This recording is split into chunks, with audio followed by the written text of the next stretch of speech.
عبدالله ابن جعفر رضی الله تعالی عنه دے یو باغ ته لاړو په باغ کې یو غلام خدمت کولو چې لږ موده پس د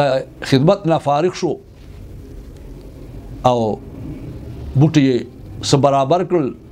نو لاړو خوراک ته خوراک یې خپل را واخیستو په دې منځ کې یو سپایو هغه پسې راغی او سپي د لوږې اظهار انداز کې ټوپې ورته شروع کړې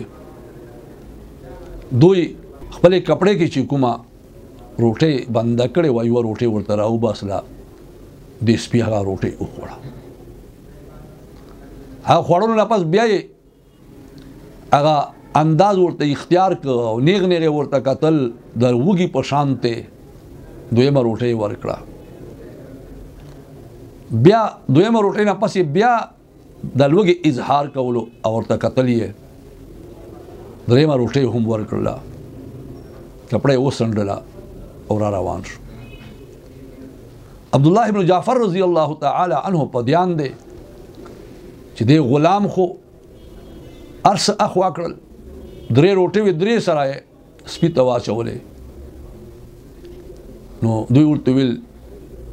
ای غلامه تا خو درې روټۍ وې درې سره دې ورته واچولې وی ها جی اصل کې د دې علاقې کې سپي نشته او دا سپی ما ته مسافر ښکاره شو نو په دې لارې تېرېدلو زه یې ولیدلم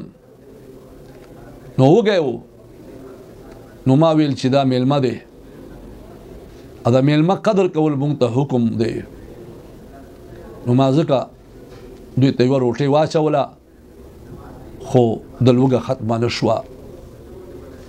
بیا یې اشاره راکړه نو بله مې ورته واچوله دریم ځلې بیا ما ته نیغ نیغ کتل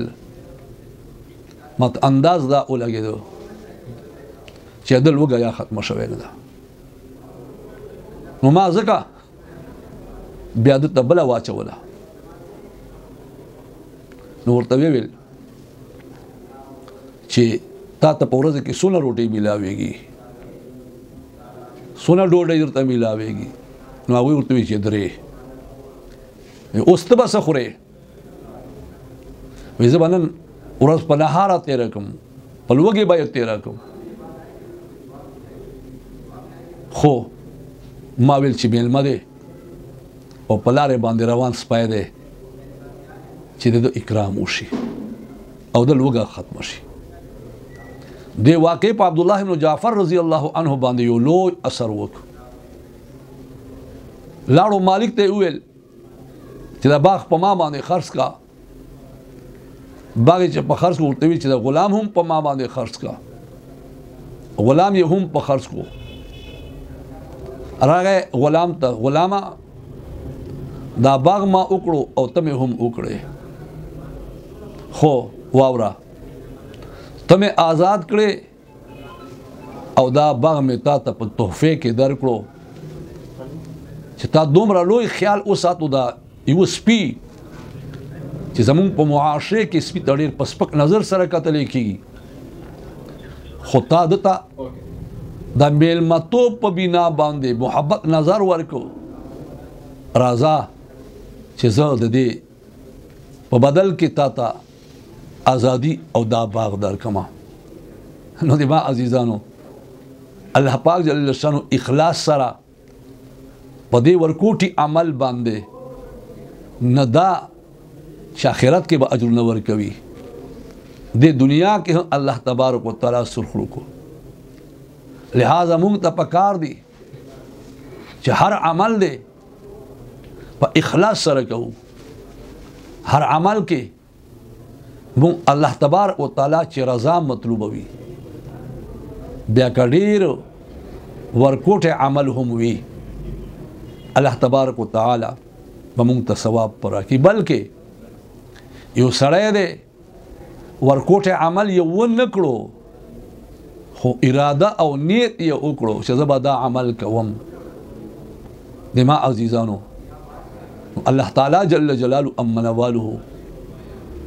دا عمل د چې کړه نه دي صرف نیت یې کړه دي صرف اراده یې کړه دا الله تبارک وتعالى په دې اراده باندې هو به باندې کوي ور کوي او کبه خېګړه وکړه نو الله پاک یو په دونه ور کوي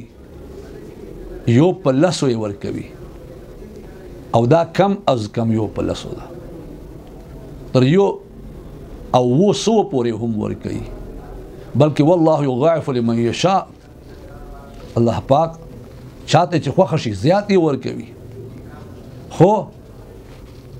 من جاء بالسيئه فلا يجزى الا مثلها گناہ نیت ته وکړه که گناہ دې اون نکړه په دې باندې گناہ نشته بلکې گناہ اراده دې وکړه خدا الله دا خوف له وجه نه دي هغه گناہ پرې خدا نو الله تعالی جل جلاله امن والو دې گناہ نیت ته کړې دي او اوس ته پرې خدا گناہ خو پرېدا ثواب در پاره لیکي او کچېره د نیکۍ د سر اراده وکړه الله تبارک وتعالى په دې نیکۍ درته لیکي څومره لوی غفور رحیم ذات دی دې په بنا باندې هر عمل په اخلاص سره کوي ورکوټه دی ولی نه الله تبارک وتعالى ته مقبول یې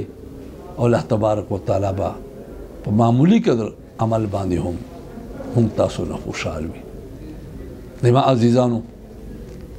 الله تبارک وتعالى احسانات ډیر زیات دي په موږ باندې خو